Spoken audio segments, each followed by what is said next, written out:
Oh, Anne, how did your meeting with Mr. Stevens and the Montex representative go? Quite well. Actually, it was very interesting. Did they come to any agreement? Well, for the moment, Montrax is going to print 3,000 copies of our next series of cookbooks. Mr. Stevens wants to give them a trial run and see how they work. If they meet their deadlines and price competitively, he'll sign on for larger deals in the future. Well, we're hoping to optimize our work and drive down costs a little. And the publishing market is in a deep crisis. Readership is dropping rapidly, which is driving down sales. At the same time, production costs are increasing because of foreign rights acquisition as well as distribution costs. As a matter of fact, I haven't bought many books recently. Tell me, Rachel, does this crisis also affect us here at Pilgrim? Certainly. The negative trends of the market are felt throughout the sector, beginning with those who work in it. In any case, I'm optimistic, and I'm sure this is just a passing crisis, and that the publishing sector will soon recover. That's probably what Gary wanted to talk to me about this morning.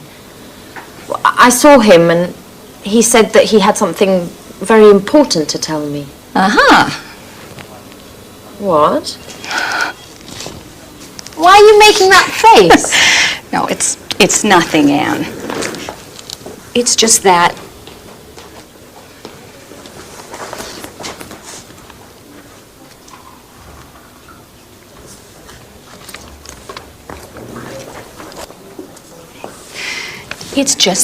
I don't trust Gary. He's a Latin lover and full of himself. He chases all of the pretty girls around here, and you are just his latest victim. Look, Rachel, I'm perfectly capable of looking after myself. I only have a working relationship with Gary, and that's how it's going to stay. Sorry, Anne, I certainly didn't mean to offend you. I'm quite aware that you are an intelligent young woman who can keep men like Gary at a distance. In any case, I just wanted to warn you. I'm sure you'll agree with me once you get to know him.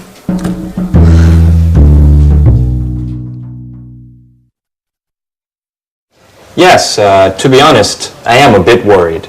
Profits are down 8% over the last few months. And just yesterday, I read an article in Media World that confirmed my suspicions. Forecasts for the publishing market are quite pessimistic. And the general feeling is that things are going to continue to go downhill based on current trends. The next 5 years could see a further drop of 20%. If we leave out bestsellers and fiction, then the entire publishing market has taken a direct hit. Or, better, is in a downward spiral. But what about sales? For the moment, they're stationary, but we won't be able to improve them. In fact, we'll have to stop publication of our encyclopedias of history and art history, with awful consequences for those working on these projects. Are you saying that we'll have to lay people off? No, not for the moment. But if things continue like they are, we will have to let some of our people go. Oh my God. There must be something we can do to keep from cutting staff. I'm meeting with Mr. Stevens this afternoon to discuss the situation. We're going to focus on new objectives for the company in both marketing and sales. Perhaps we will develop a new line of economic paperbacks, which might help sales. But the other publishers are already doing that successfully. I think we'll need to develop new products to encourage new market opportunities. Well said, Billy. I've already got an idea to suggest. It won't resolve all of our problems, but it could bring about some interesting developments. And what might this new idea be? Well, Anne, are you in there? Hey, you! I'm looking for my friend friend Anne. Is she with you? Anne! Surprise! Anne, hello. Come back to Earth. Someone's looking for you. Alice, what are you doing here? Well, I came to see where you work, Anne. Could you give me a tour? So, these are your colleagues. Oh. What long faces. Are you always like this? We need a little fun to lighten things up in here. Why don't you invite them to the party this evening? No, no, really. I don't think, well, today's really not a good time to be talking about parties. Why don't you come back some other time? And perhaps warn me in advance, perhaps. Bye-bye, Alice.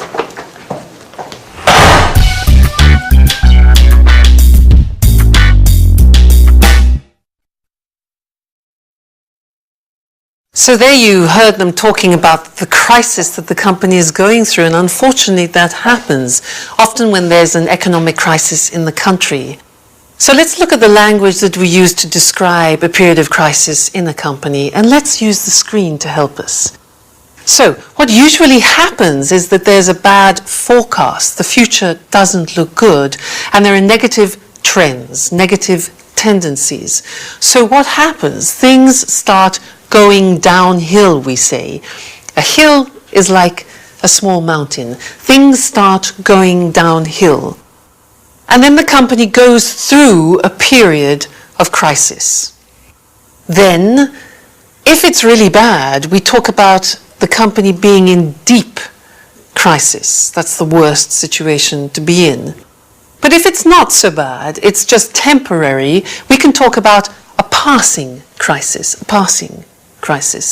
And then when things get better again, we usually say to recover from a crisis. Now, a crisis can actually have quite an effect on employment. And now I want to look at the language that we use in English to describe employment. It's very interesting because we have many different words to describe that, and maybe in your languages too. So, let's look at the screen. Think of an employee. When an employee goes into a company for the first time, we say in English that he or she joins the company.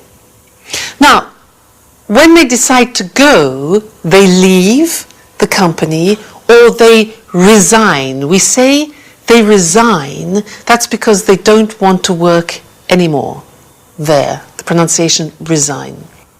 Now, if they reach a certain age, they retire. Retire. If they decide to retire before the age of 65 or 60, we say to take early retirement. Early retirement. So those are the words which are usually related to the employees. But what about the companies? Well, companies, when they take people, companies recruit. That's difficult to pronounce. Recruit. Companies recruit employees. Another word is hire, to hire. Another verb is to take on. Now the opposite is when they send people away, we say companies sack, which is a strange word, isn't it? Sack people, they fire people. And in fact, as I said before, in English we use hiring and firing as the term for employment. So they sack, they fire, they dismiss people, they let go, they let people go, they cut staff, or they lay off. That's another term that we use, lay off. So you can see there are many, many different terms that we use for employment description. Good. Well, that's the language of crisis and the language of employment.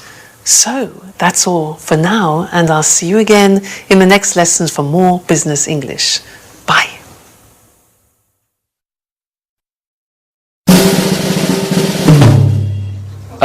Right. Anne, are you ready for your next telephone call? Oh, yes. Okay. You need to get in touch with Mr. Bradford. He's a great author who has worked with us for years. He's quite friendly, and he's quite a wizard at the stove. He opened a restaurant a few years ago, but he sold it to move on to writing cookbooks. He knows 1,000 tricks in the kitchen, and he can make anything taste great, even tomato soup. Oh, come on, stop it, Gary.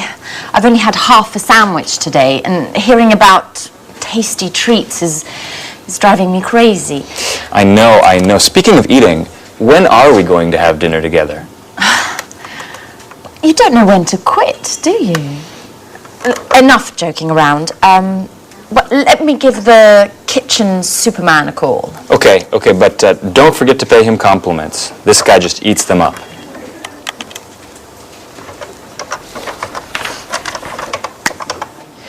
Hello, good morning.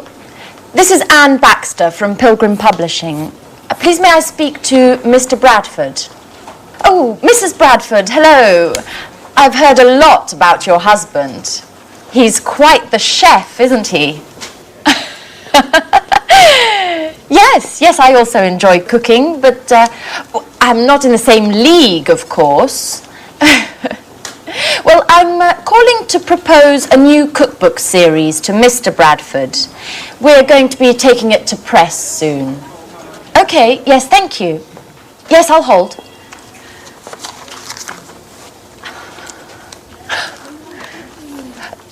Good morning, Mr. Bradford.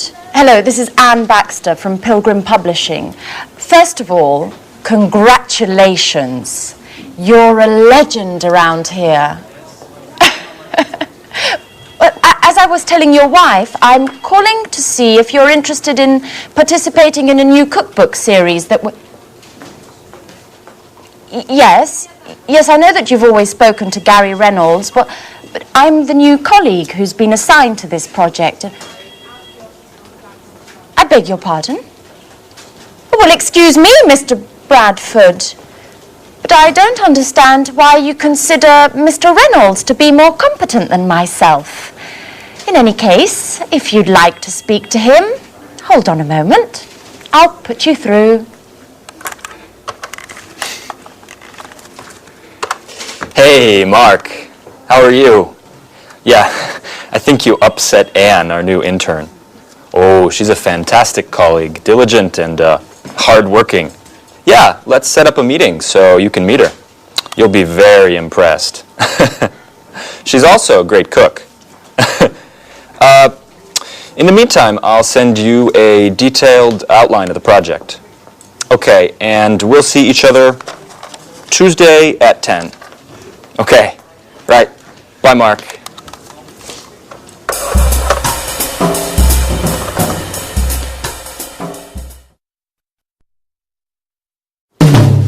Well, what a pleasant person he is. Oh, come on, Anne. Don't let him get to you. Mr. Bradford is just a little shy with those he doesn't know. But you'll see. He's quite a lot of fun once you've met him. Why don't we take a short break? How about a little fun on the telephone? I need to relax and have a good laugh. Okay. But who should we call? I know. Let's call my flatmate Alice. She's always looking for new boyfriends, and you could pretend to be a friend of Jack's, the other flatmate, saying that you saw a picture of her and that you'd love to meet her. Okay, but she isn't going to get angry with me, is she? No, we'll tell her it was just a joke.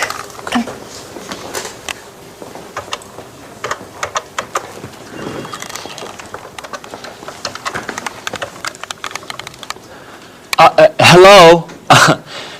Is that Alice? This is Gary. And I'm calling because... Well, I'm a little shy. And I'm a friend of Jack's, and yesterday he showed me a picture of you. And, well, I think you're pretty cute. Hello? Could you speak up? The line is terrible. Yes, I'm also having problems. This line must be congested. My name is Gary, and I'd like to get to know you a little better. What? Who are you? I'm a friend of Jack's, and yesterday I saw A picture of you. How could that be? What picture? Don't raise your voice with me, Alice. In the picture, there were 3 people. One was Jack, one was an ugly girl, and then a very beautiful lady. And Jack told me it was you. hold on, while I put you through to a friend of mine who doesn't agree with me about the ugly girl. Hello? Who's speaking? This is Alice, and I urgently need to speak with the other guy. I think his name is Gary. I'm afraid I can't hear you. Could you speak up? I said I urgently need to speak with Gary. Oh, I'm afraid Gary's very busy at the moment. If you'd like an appointment, I can fit you in the beginning of next month. What? You are joking, aren't you? I told you I need to speak with him immediately. Alice! It's Anne! It's a joke! And you fell for it completely. Anne, you scared the hell out of me. What a stupid joke. Okay, maybe it was a stupid joke, but you bought it hook, line and sinker.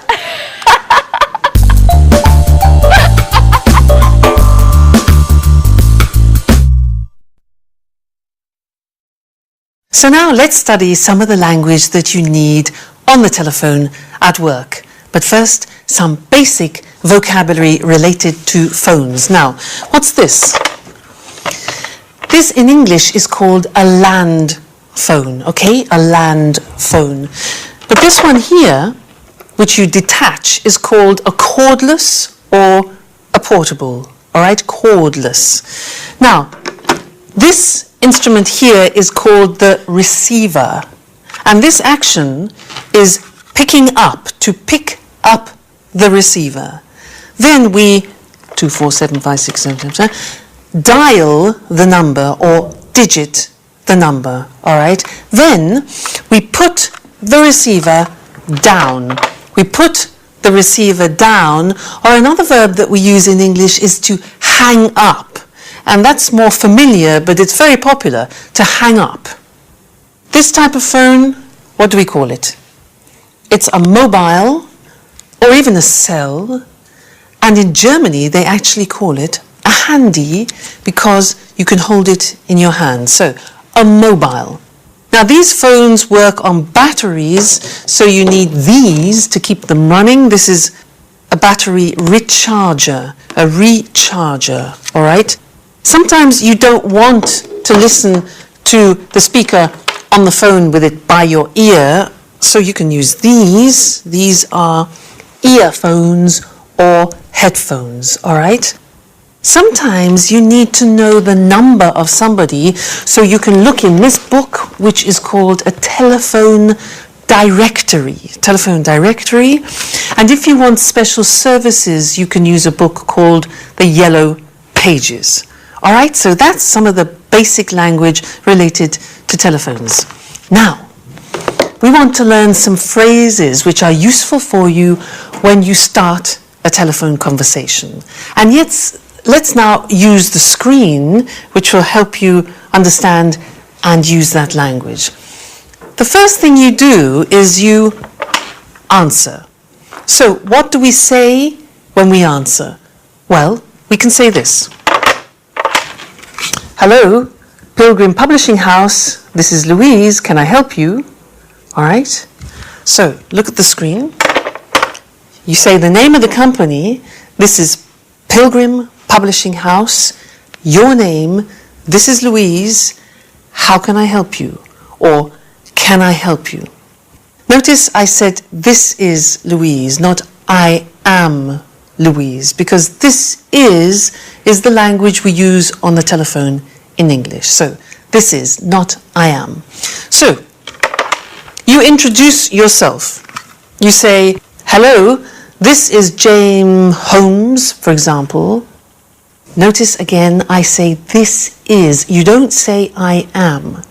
Now, if the other person doesn't know you, you can say, I was given your name by Mr. Smith, for example, all right? I was given your name by Mr. Smith. Great. Now, you want to speak to someone, so you ask, hello, could I speak to, may I speak to, can I speak to? 3 possibilities. Could, may, very polite. Can, less formal. So, can I speak to Mr. James, please? Now, if he is in another office, you can ask for his extension number. So you can say, could I have extension 573, please? Extension 573. Another thing is you can ask to be connected. And in English, the verb is, could you put me through to Mr. James? Could you put me through to, that means connect, Mr. James, all right? You can also say, I'd like to speak to Mr. James. There. The next thing is asking for people to wait because you have to connect. You can say, just a minute, just a moment, please, 1 moment, please, hold the line, please, hold on, please. Hang on is more informal. So you see, there are many ways of waiting for time passing. Then, the next important thing is when you make a telephone call, sometimes you need to check that it's convenient, especially on mobile phones, because people answer when they're walking in the street, etc. So it's good to say, is this a bad time? Or am I disturbing you? You see on the screen, is this a bad time? Am I disturbing you? Can you talk? Because that way you know that it's convenient for you to speak to that person. That's important. And one more thing is maybe you want to leave a message. So you could say, can you take a message, please? Or can I leave a message? And then you could say, could you tell him that I called? Could you tell him I called? And a little bit more complicated, could you get him to call me back on 75396? Can you get him to call me back on, and then the number? All right? That's a lot. Lots of interesting phrases, but they are all very important. So you need to learn them by heart so they're here when you pick up the phone. All right? That's the end of this lesson, but we will be doing more on telephoning later. So, bye for now.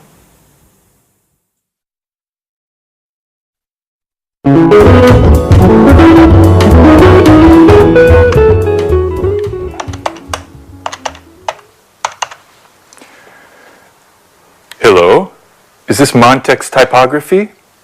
Good morning, this is Louis Stevens of Pilgrim Publishing. I'd like to speak with Mr. Emerson. Oh, he's in a meeting. I see. Could you put me through to one of his children, to John or Lucy, please? Oh, they are also in a meeting. Fine, then may I speak with Mr. Richardson? You don't mean to say that he's also in a meeting? Yes. I see. Is there anyone that I could speak with to find out if our order has already gone to press? I'd also like some information about deliveries. Yes, I see. They're all in meetings.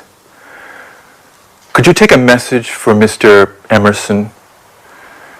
Ask him to call me as soon as possible, ASAP. I'll be in my office until 4. Thank you. Goodbye. Well, they certainly do like meetings at Montex, don't they?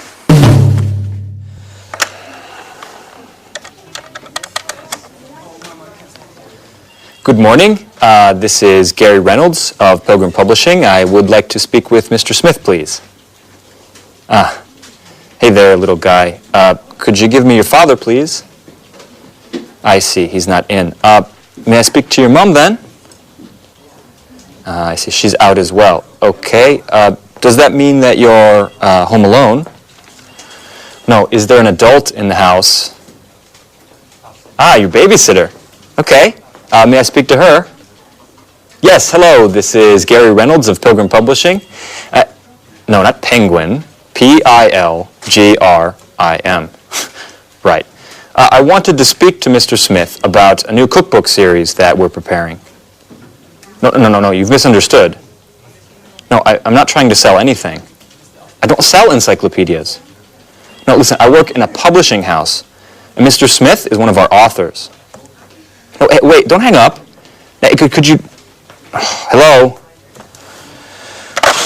Well, let's try someone else, Mr. Fox.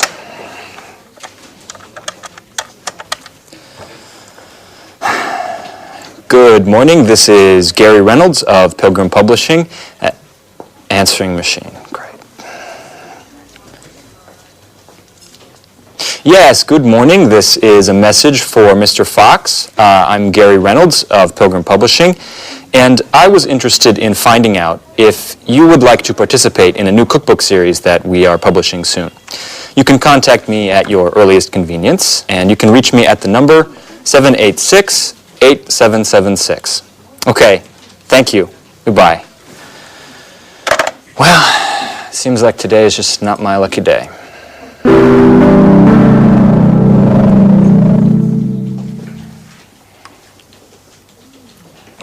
Oh no, the answer phone.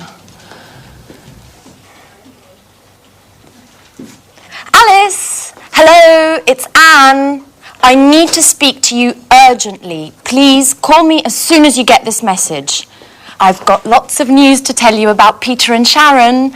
I imagine you're interested. Anyway, no news for now. Okay, I'll give you a hint. Peter telephoned to say that he'd called Sharon about Japan, and do you know what she said?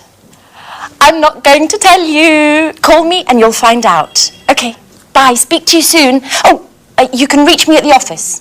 Bye, bye.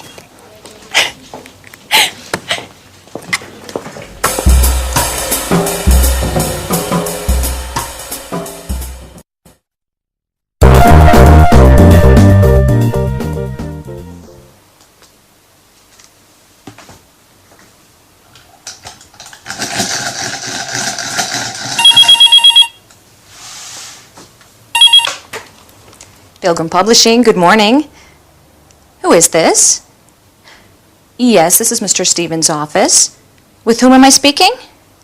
Oh, good morning, Mr. Emerson. If I'm not mistaken, you're the head of Montex Typography. This is Rachel Gordon, Mr. Stevens' assistant. It's a pleasure to meet you. On the phone. No, I'm sorry. Mr. Stevens isn't in at the moment. He just left.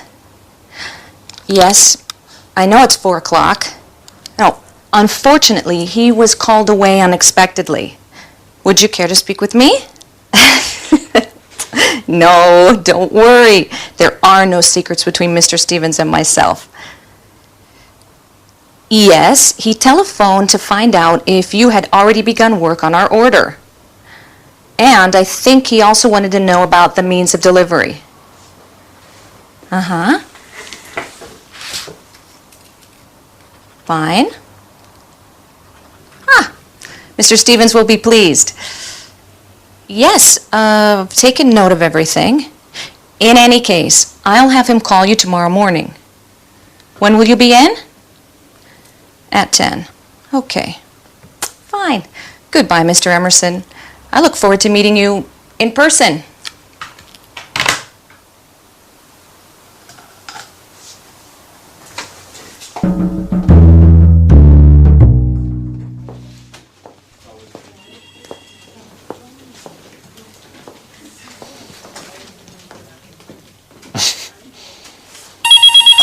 It's Fran. Hello? No, I'm sorry. She's not here right now. Who's this? Alice! This is Gary. Right, the Joker. Which, by the way, was Anne's idea. No, I didn't want to go along, but she insisted. No, I don't know where she's gone. Perhaps to make some photocopies. Would you like to leave a message? Uh-huh. Okay, I'll tell her to ring you as soon as she returns. Are you at home? No, your cell phone. Okay. All right, bye. Oh, hey, Alice. You know, you seem like a really nice girl, even if we don't know each other. May I ask you something? No, it's just that, well, would you like to have dinner with me tonight? But please, don't say anything to Anne. She might get angry. No, I know you two are such good friends. You live together. Okay, don't get worked up. Listen, I was just joking. All right, bye, Alice. No, bye. What a hothead. You really can't say anything to her. Such a pity. I would have liked to take her out. She is very nice.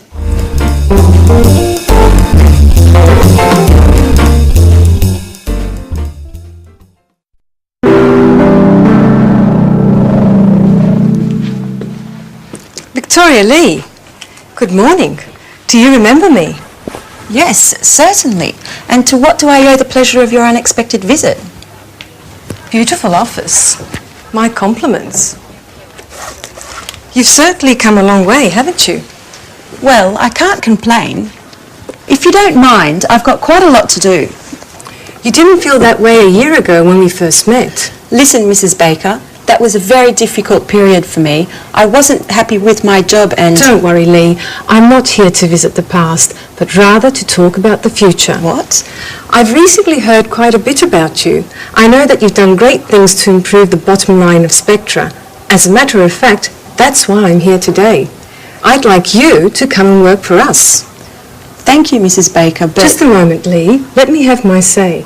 If you came to work for us, you'd not only have the opportunity to work for a successful company, but you'd also have a brilliant career with full satisfaction ahead of you. I'm flattered, but as I said, I'm very pleased with my present employment. If I were to propose a position as Business Development Manager, would you consider my offer? Mrs. Baker, please, if I were to come and work for you, I'd be doing my company a disservice. Just think it over, Lee. If you accept, you'll get a much higher salary than your current one.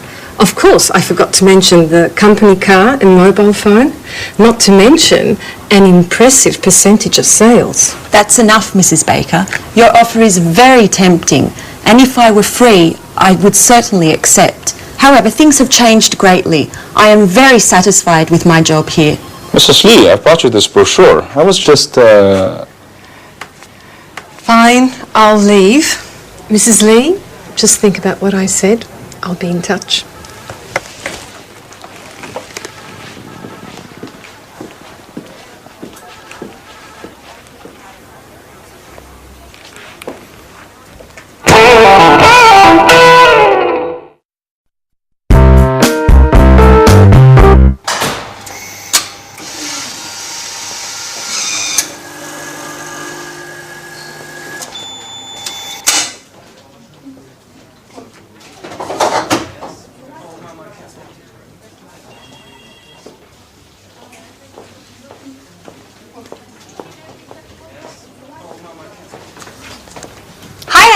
Have you got a moment?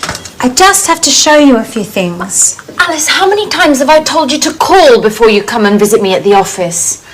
If my boss finds out, I'll be in trouble. Oh, yes, I know. You're right. I'm sorry.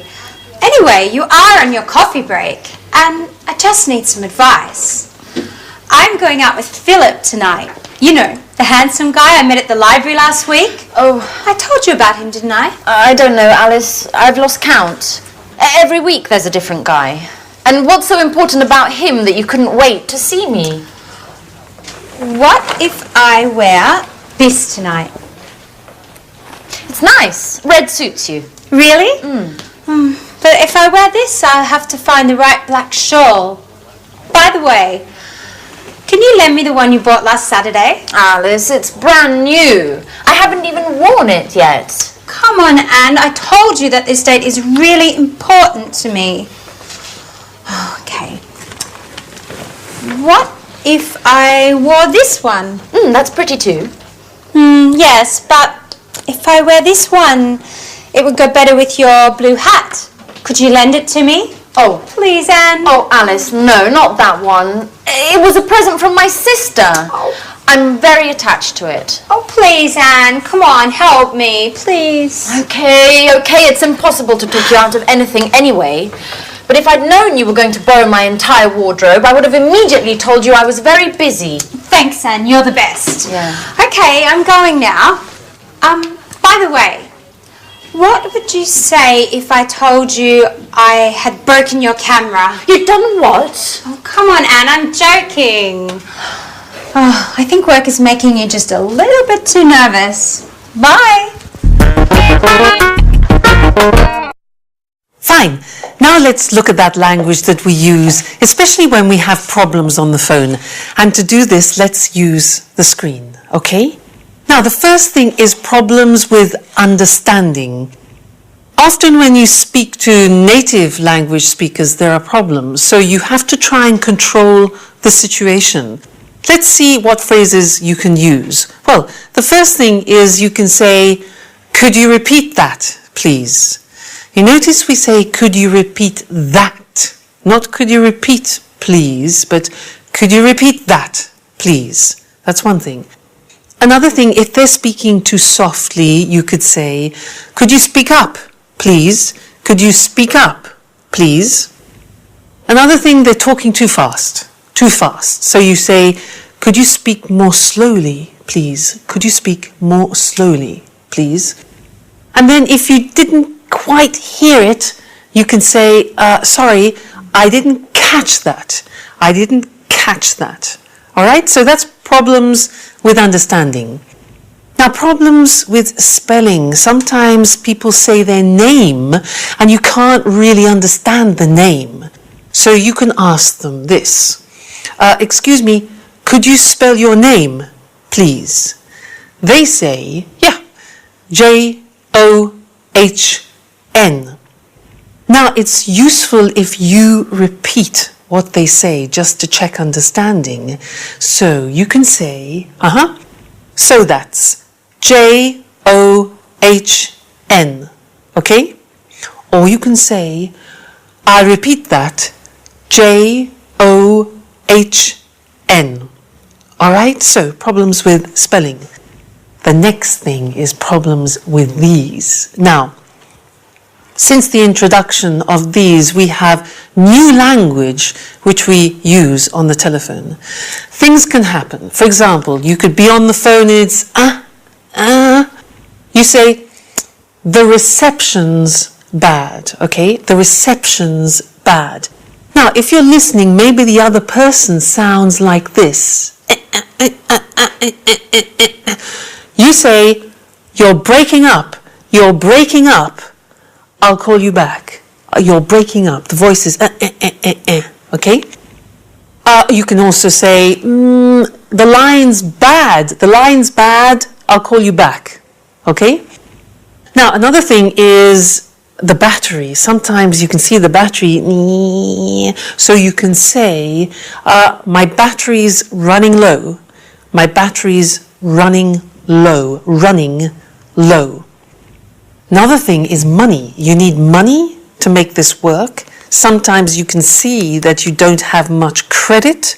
You can warn the person and you say, look, my battery's running low and I'm running out of credit. I'm running out of credit. I'll call you back later. Okay? And then sometimes, for an example, if you're on a train and you're traveling in a mountainous area, sometimes you go through tunnels and the chances are this will happen. So you can say, look, if we're cut off, I'll call you back. If we're cut off, I'll call you back. All right, so typical problems with mobile telephones. Now, sometimes you have problems when you're trying to connect people. You call, you want to speak to somebody, there are problems reaching that person. So you can hear, I'm sorry, there's no reply. Or, I'm sorry, the line's engaged at the moment. Or, Mr. John's on the other line, or she's out of the office, or he isn't in at the moment, or he's just left, he's being called away unexpectedly. All right, so those are typical things that happen when you're trying to connect. And another thing is the answering machines. Now, sometimes you will call somebody and you'll hear a message and you have to leave a message. Now, a typical message from America could be, "You have reached 700-423. Please leave a message after the tone." In Britain, you would hear, "This is 700-423. This is the answering machine of James Smith, for example. Please leave a message after the beep." So you do that. You leave your name, the company, the time you called, give your message, and then say goodbye. All right, so that's some more language for you to help you, in particular when you have problems on the telephone or when you have to leave messages. All right, well, that's the end of this lesson, and I'll see you again in the next one. Bye.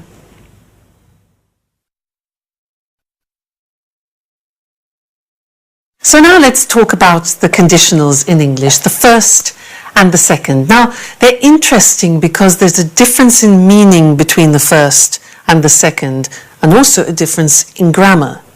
The first one we use in situations which are really possible, but the second conditional we use in situations which are more improbable. And I want to look at some examples of that now. You imagine that you work for a large insurance company and you have to explain some situations to a client. Obviously, you're trying to sell the idea of them having an insurance policy.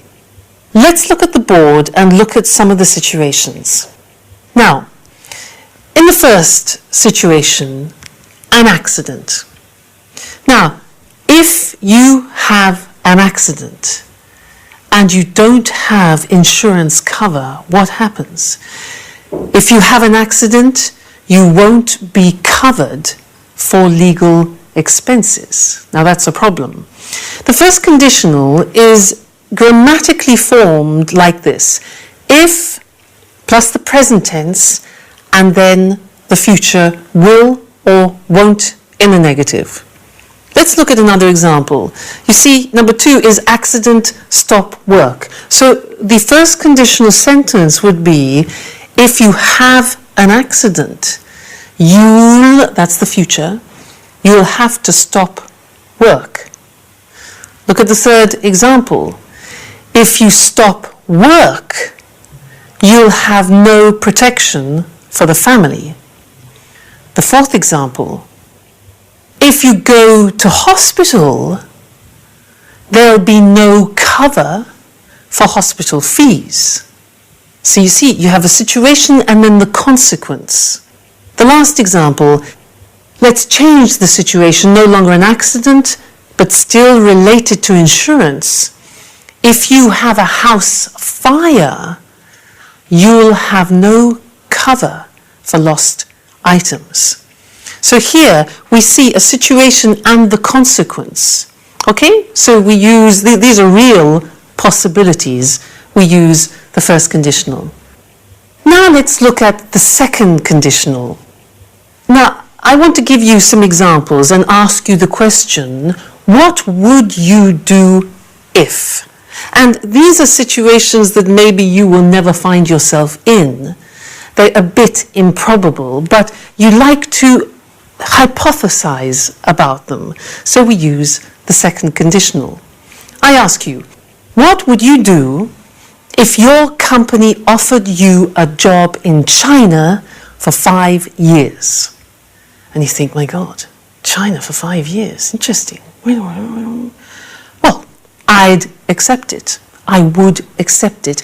Now, the grammatical form of the second conditional is if followed by the past tense, followed by would and the conditional. All right, let me ask you another question. What would you do if a Japanese businessman gave you his business card like this, what would you do? Well, if a Japanese businessman gave me his business card like this, I would accept it with two hands and bow a little. Then I would read it carefully and put it in a special place to show respect. Okay? What would you do? I would do that. Okay, next one. Number 3, what would you do if you lost all your money and all your credit cards? What would you do? I would phone the bank immediately if I lost, simple past, if I lost all my money and credit cards, wouldn't you? Last one, what would you do if you had a first meeting with an Arab businessman? With an Arab businessman, what would you do? Well, I wouldn't talk business until he decided to talk business himself. I would let him decide to open business conversations. All right? So there are some examples of the first and the second conditional forms in English, used a little bit in the business context. All right? So that's all for now, and I'll see you again in the next lesson. Bye.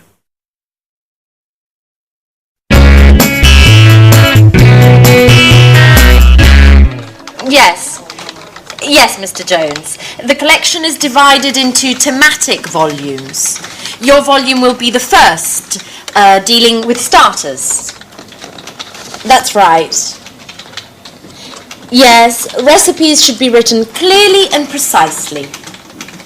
Well, I'm not sure I agree with you there. Ingredients should be written separately, directly under the title of each dish.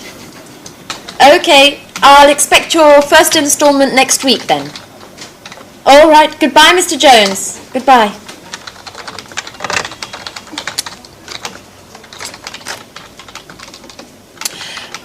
Excuse me, Gary. Has Mr. Bradford got in touch yet? Gary? Hello? I asked you a question. Could you answer, please? What's up, Anne? I'm sorry, I'm writing the contracts to send out to the authors. Have you spoken to Mr. Bradford yet? No. Could you give him a call? I'm really very busy at the moment. Okay. Could you at least tell me where you are with him? Has he sent us the materials? Gary? Hello, Gary? What? Please, can you tell me what is so entertaining about drawing up contracts? Why? Because you're glued to your computer and you keep laughing like a fool. I'm just in a good mood today. Come on, Gary. I'm not stupid. What are you doing? Okay, you've caught me out. I'm chatting. It's good fun. Would you like to give it a try? No, thank you very much. And you shouldn't be chatting at work anyway. Mr. Stevens might notice. Now, why would he? If he walks in the door, I'll just close the window and continue typing up the contracts. Anne, relax. Let's chat a bit together. No, I'm afraid I can't. Somebody needs to work around here. Now, could you explain how I should proceed with this? You spoke to Mr. Bradford, so could you give me some details on your agreement? Yes, he should have sent some materials in 2 days ago, but we still haven't received anything yet. Give him a call and see where he's at with those.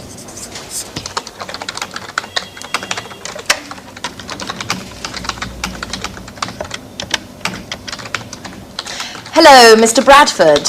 This is Anne Baxter from Pilgrim Publishing. Hello. We are still waiting for the materials you should have sent us 2 days ago. I just wanted to know if you were having problem. Well, what does the index have to do with it? I'm afraid I don't understand. No, it's just I wasn't aware that... No, I don't think... What, could you just hold on a second? Hey, Mark, this is Gary. No, don't worry. Everything's just fine. Anne just didn't know. Have Have you finished the index then? Okay, great.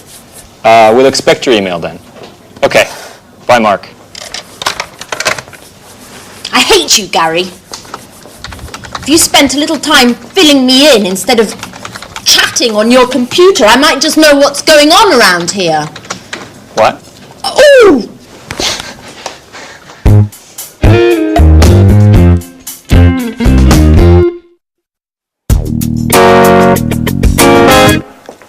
Mrs. Lee, excuse me for disturbing, but I need to speak to you for a moment. You're not disturbing, Mr. Chang. What can I do for you? Perhaps it's none of my business, but considering the importance of the deal for you and your company, I want to be absolutely sure that everything goes smoothly and that no ugly surprises are around the corner. I don't understand, Mr. Chang. What are you getting at? You see, Victoria, I value you highly and trust in you, but I don't like people going behind my back. What are you insinuating, Mr. Chang?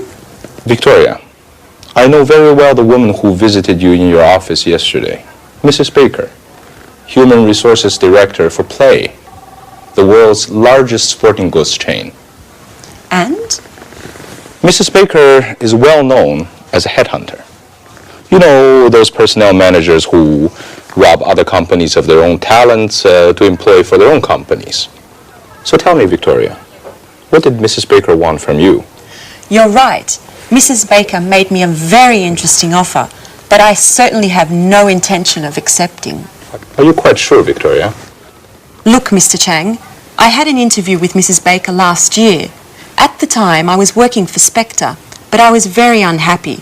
I had been hired to work in the business office and had expected more important assignments. But unfortunately, my work was very monotonous and boring, nothing that met my expectations. So I sent a CV to Play, they contacted me for an interview, but there weren't any positions open at the time. Therefore, I stayed at Spectre. And there's another thing, Mr. Chang. I have a dream. I've always wanted to work in a publishing house ever since I was a teenager. And that's also why I wanted to leave this job. Numbers just don't go with my creativity. And what about now, Victoria? Do you still doubt about your job? And what about your expectations? Well, now things are different. I've taken on a role with more responsibilities, and I'm working on important projects like this one. It's been a double victory for me.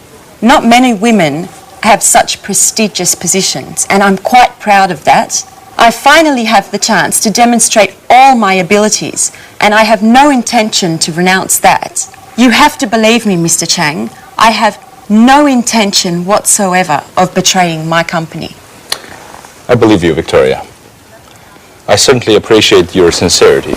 You're quite a capable young woman. And I'm certainly very pleased to have solved this little misunderstanding.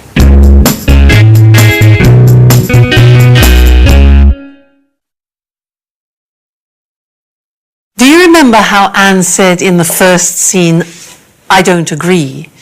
Now, in English, we say I don't agree. We don't say I'm not agree, as in many other languages. I don't agree. That's one way of disagreeing. And do you remember how Victoria said in the second scene, she said, I don't understand what you're getting at. Now that's one way of asking for clarification. So I'd like to look at this language with you now. Now, if I say something like this, I say, let's look at the screen, I say, I think we should increase our investment in management training. Now, this is something I could say in a meeting. I think we should increase our investment in management training. Now, sometimes after saying something like that, you want to explain it a little bit more. And there are phrases we can use in order to do further explanation. For example, I could say, what I'm trying to say is, I don't think we spend enough money on training. So what I'm trying to say is, now another possibility is, what I mean is, and one more is, the point I'm making is. So it becomes, I think we should invest more money in management training. The point I'm making is our company just doesn't do enough training. All right, so that's explaining a point. Now, what about clarifying? I say that to somebody, and then I want to check that they've understood. So I could say, is that clear? Is that clear? Or do you understand what I mean? Do you understand what I mean? Then, in the audience or in the meeting, if they're not quite sure, they can ask you for clarification. And different ways of asking clarification are these. For example, you could say, I don't quite follow you. I don't quite follow you. Follow, the verb follow, one possibility. Or, well, what exactly do you mean? What exactly do you mean? Or, I don't see what you mean. Notice that we use also verbs of sight. I don't see what you mean. Or could I have some more details? Could I have some more details? Or what are you getting at? Now that's slightly more complicated. Get at means what are you suggesting? What are you insinuating? All right, so these are ways of asking for clarification. Now, very often in a meeting, you want to be able to agree or to disagree. Now, ways of agreeing, I say, for example, I think we should invest more in management training. And you say, I completely agree with you. I completely agree with you. Notice we don't say, I am agree with you, but I agree with you. You can say, yep, I see what you mean. You can say, I see your point. I see your point. And you can say also, yes, I agree up to a point, which means not completely, but mostly yes. Now, maybe you want to do the opposite. So I say, I think we should invest more in management training. And you disagree. You can say, yeah, I see your point, but I think we should invest more in marketing. Or you can say, I'm afraid I can't agree with you. I can't agree with you. Or you could say, are you sure about that? Which is more indirect. All right? Then the other thing is giving an opinion. Giving an opinion, well, different ways of doing that are, number one, in my view, you notice in my view, we're using verbs of sight. That's interesting, yeah? In my view, I think we should invest more money. Or you could ask a question. Don't you think we should invest more money in training? Or you could say, I think it would be a good idea to invest more. So that's you giving your opinion, your idea. Then obviously it's important to create an atmosphere of sharing ideas, so you want to ask other people about their opinions. So you could say, for example, what do you reckon? Reckon is another verb we use in English for think. What do you reckon? Or what do you think about that? What do you think about that? What's your opinion? All right, so these are very important things. It's explaining, clarifying, agreeing, disagreeing, giving opinions, asking opinions. Very important. You use the language every day. All right, so that's the language for this lesson, and I look forward to seeing you in the next. Bye. Hello and welcome back to Business Talk. Hi there. Well, today we're going to talk about giving good presentations in English. Yes, giving a presentation can be a frightening prospect, but if you understand the psychology behind the business skill, it really is quite simple. Like most business skills, it's all about communication and using the right kind of language in an effective way, right? That's right. But I still think it's an important moment. Obviously, you want to make a good impression, and the fear of boring your listeners can make you very nervous. Well, in the Anglo-Saxon world, making a good impression usually means demonstrating your ability in teamwork, that you're a good member to have on the team. Teamwork is all about organisation, and it implies everyone working together. Therefore, the language you use should involve everyone. And of course, you don't want to bore or lose anyone along the way, so keep it simple. Yes, organization, language, and simplicity are three very important factors when planning a presentation. First, organize what you want to say. And is there some kind of winning structure for a good presentation? Definitely. You should always start with a personal introduction, then the subject of your presentation and its purpose. It's a good idea to briefly outline the main points of the presentation and then talk about each point in more detail. At the end, give a short summary of what you've said before your conclusion, and there you go. You make it sound so simple. Well, the aim of this structure is in fact to simplify your task. And remember, the number one rule for giving a good presentation in English is KISS, K-I-S-S. Keep it short and simple.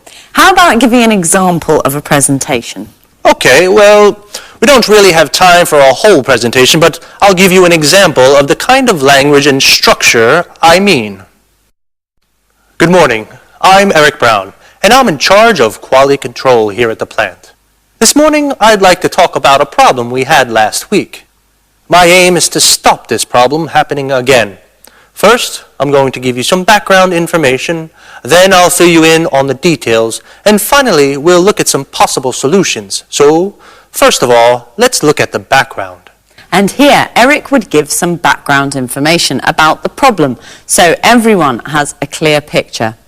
Now we're going to try to understand exactly what happened last week. Here, Eric would talk about the problem we had last week. And finally, why don't we have a look at some possible solutions? At which point, Eric would talk about the various solutions to the problem in turn, before saying, let me sum up. Where Eric would briefly summarize the different points he's made during the presentation and move on to the conclusion, starting, So, now shall we try to draw some conclusions? Thank you for your attention, and if you have any questions, don't hesitate to ask. That was very precise and to the point. Now, it's difficult to remember everything you want to say unless you learn it all by heart, especially if you're nervous. So it's a good idea to have some notes with you. Of course, you shouldn't read the whole presentation. That could get quite boring, but you do want to get off to a good start, so perhaps writing your introduction word for word is advisable. And then just have the opening sentences of each part of the presentation so you have an outline to follow. Yes, in case you get lost, you can easily get back on track. That's right, and speak slowly and clearly. Obviously try to use emphasis and pauses to highlight the important points. So, KISS is the key to a good presentation. Keep it short and simple. And the three fundamental aspects to keep in mind are organization, language, and simplicity. Today, most people use PowerPoint to deliver their presentations. We can't talk about how to use PowerPoint now. Remember to get the language right, and your PowerPoint presentation will be fine. Good advice. Our time's up, so I'm afraid we have to say goodbye. See you soon. Bye-bye. Let's look more closely at Eric's presentation and those three important factors to bear in mind when planning a presentation: organization, language, and simplicity. So, the first thing to do is organize what you want to say and give your presentation a clear structure. Let's look at a basic outline for a presentation.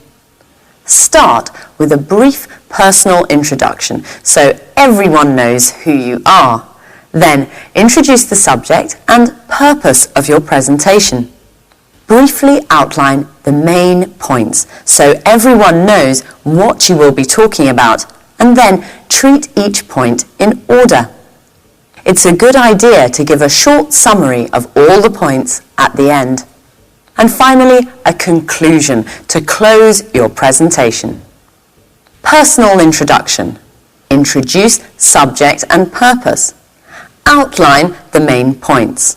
Point 1, point 2, point 3, summary, conclusion. And what about the language? Remember, KISS, K-I-S-S. Keep it short and simple. Simplicity is essential in every aspect of the presentation, in its organization and the language we use. Short, well-structured sentences that mark the beginning of each part of the presentation are helpful to keep you on track and keep your listeners' attention. Did you notice in Eric's presentation, he marked the start of each new section of the presentation very clearly. Let's look at the language he used and how each point corresponds to the outline we've just seen. I'd like to talk about a problem we had last week. My aim is to stop this problem happening again. First, I'm going to give you some background information, then I'll fill you in on the details, and finally we'll look at some possible solutions. So first of all, let's look at the background. Now we're going to try to understand exactly what happened last week, and finally, why don't we have a look at some possible solutions? Let me sum up. So, now shall we try to draw some conclusions? Notice how the beginning of each section is clearly marked. And remember, team spirit is important. As with brainstorming, it's important that everyone listening feels part of a team. So avoid using I too much because it detaches you, the speaker, from the group. Try to find other ways of structuring your ideas so that everyone feels included.